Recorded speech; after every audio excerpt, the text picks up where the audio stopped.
with Ron Paul. But now, what do others who love free markets and free people think about what we heard this week? We're joined by Mark Meckler, who founded the biggest Tea Party group, Hadley Heath from the Independent Women's Forum. Audience likes it that she founded the Tea Party group. And Nick Gillespie from Reason TV. Yeah, how about a hand for Reason TV? They taught me about liberty, Reason Magazine. So were you inspired, Nick, by anything Mitt Romney said? Well, I was going to say I was very inspired by the fact that Clint Eastwood, as an 82-year-old, could stay up later than I could. I think I was dozing off part way. I think Mitt Romney gave a very good speech. Unfortunately, I didn't hear the types of specifics that I would have liked to have heard. I wanted to. Why is it a good speech if there are no specifics? Because first off, he proved beyond a reasonable doubt that he's actually a human being, which seemed to be in question before the convention. And he had a lot of passion and a lot of vigor in what he was talking about. So that's good. You know, the optics matter. I wanted to hear a line about where he was saying, you know, it is time to cut the size, the scope, and the spending of government. There was nothing, not even, you know, the weakest gesture was we're going to get on track to a balanced budget. Obama had said we're going to cut in 50% the deficit, you know, in my first presidency. He's actually lowering the bar in promising that, you know what, the government is going to stop spending money it doesn't have for things that we don't need. I would have liked to hear that. He did not say anything like that. Absolutely not. And Hadley, what would you have liked to have heard? Well, I don't like the idea, the implication that Obama's doing a poor job with the economy, so Romney Ryan is just going to fix the economy. Like, government's going to fix the economy. It's just a new person behind the wheel, and everything will be better. I wanted to hear that we, the American people, entrepreneurs, business people, exchanging voluntarily with each other, creating wealth, we will fix the economy. Yeah, he sort of implied it. He made fun of that Obama line, my presidency will stop the rise of the oceans. But I'm going to fix your family? I assume he meant maybe he was going to get out of the way so we could have our own families, but it sort of implied that government would solve your family's problems. Well, you know, you're saying we assume that he's saying he'd get out of the way, but that's actually was the big void in the speech. He didn't say anything about government getting out of the way. I was waiting for the punchline, the big line, right, which is out there. It's historically out there. Government is not the solution to our problems. Government is the problem. That speech was waiting for that line. The American people were waiting for that line. So why doesn't he give it? It's now a cliche. Reagan said it. Even Bill Clinton sort of said it. I don't know, and I'm disappointed because it seems like backtracking from something that's been said in the past that's so obvious to the American people, and frankly, on both sides of the aisle. You know, if I can say, I mean, in the 21st century, we have had a massively swollen government. First under George Bush and then under Obama. Government spending is up about 70% since 2000 in real terms. This is real money. It's doing more than it ever has done before. I mean, we can't go to the airport without getting felt up, you know, by unionized strangers. Nothing, you know, this is a weird century.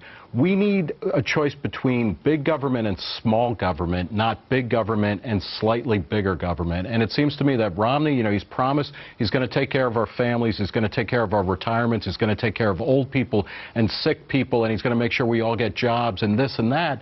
There isn't a lot of shrinkage going on there. I want to see the shrinkage because that's where real entrepreneurial spirit and growth and dynamism comes from, not by promising to be all things to all people. And Romney, I think he did it in a very flattering way, in an upbeat way. He was funny at times, he was touching at times, but it's the same old song, really. But let me ask about that. I'm new to politics somewhat, in that I never used to watch these conventions, and now I see why. It's all this fluff.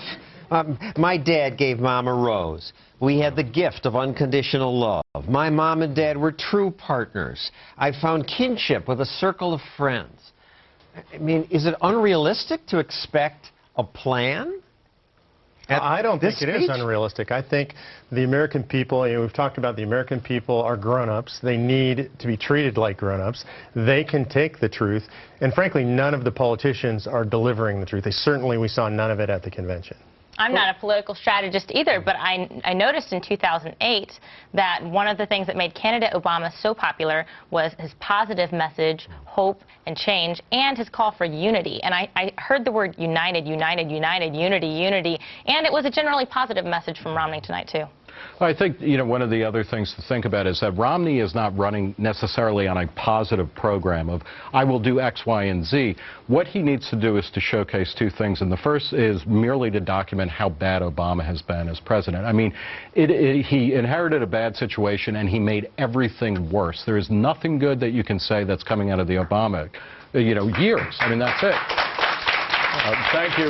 Total economic collapse. But it's ended bad. Don't ask, don't tell. No, you know what? Actually, that's not a bad thing. Yeah, what I'm saying though is that Obama has made things worse.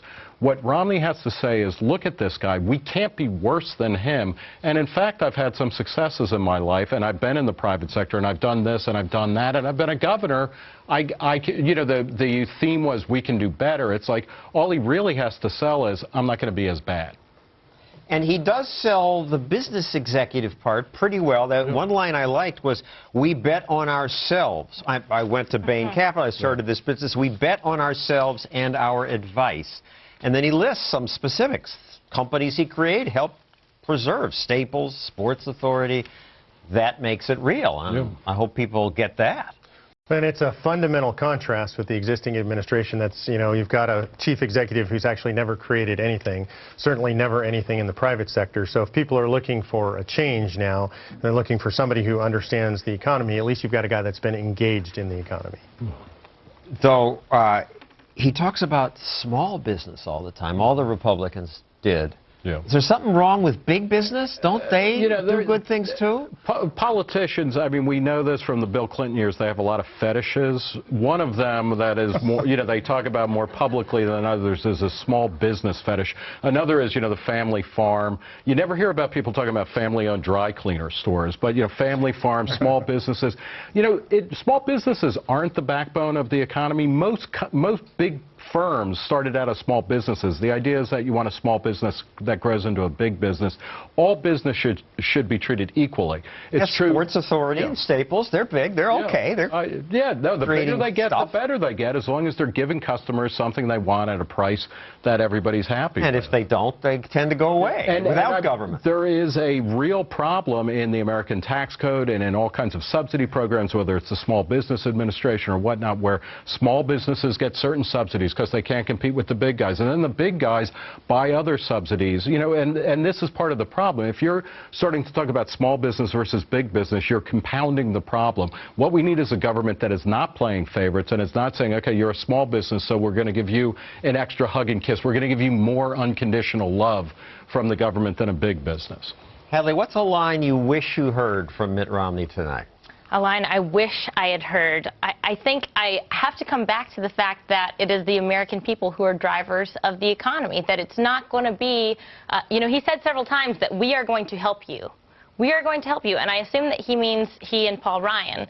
And that's fine, again, if he means help me by deregulating so that I can start my own business, help me by reducing my tax burden or reforming the tax code so that I can navigate it more easily. But don't help me with a handout. I don't think that we need to be talking about government helping people anymore. The audience applauds that. And I should also say that there are many audience members who liked the speech and were inspired by it and are less cynical, I guess, than I am and most of the panelists. Mark, what line would you have liked to have heard from Mitt Romney? I wish he would have said that it's his intent to disperse power away from Washington, D.C. and back to the people. He talked about having faith in the people, but he talked about, everything I heard was about centralizing decision-making in Washington, D.C. We already have that. That's what both parties do. And if we're going to get a change, it's going to come from the people at the local level in the states. And he didn't talk at all about that. I really kind of believe that these are small government guys, Paul Ryan and Mitt Romney, but you barely hear it. And without the specifics, I wonder if I should believe it. Well, you know, I mean, I think Paul Ryan's speech last night, another great performance. And, you know, I do think it matters. People respond to that, and they practice these speeches for a reason. It had very good rhetoric about decentralized power, about pushing things away. But then when you look at the substance of his legislative record or of Mitt Romney's, it's not about cutting government. It's not about cutting regulations. It's actually about growing the size and scope of government, of voting for things like the TARP bill, voting for No Child Left Behind, be specific voting for about Medicare Part D. I mean, these are all in Paul Ryan's past. The Patriot Act. Yeah. But he's changed. He's grown. Yeah, he's in grown office in the 2.5 weeks since he's been announced as vice president. I want to believe that. Yeah. And in terms of the feeling of central planning that I hear, Mitt Romney says, I have a plan to create 12 million jobs. I mean, why not 11 or 15? How does he... Please don't create jobs. I don't want government creating any more jobs. Government creates jobs that we have to pay for.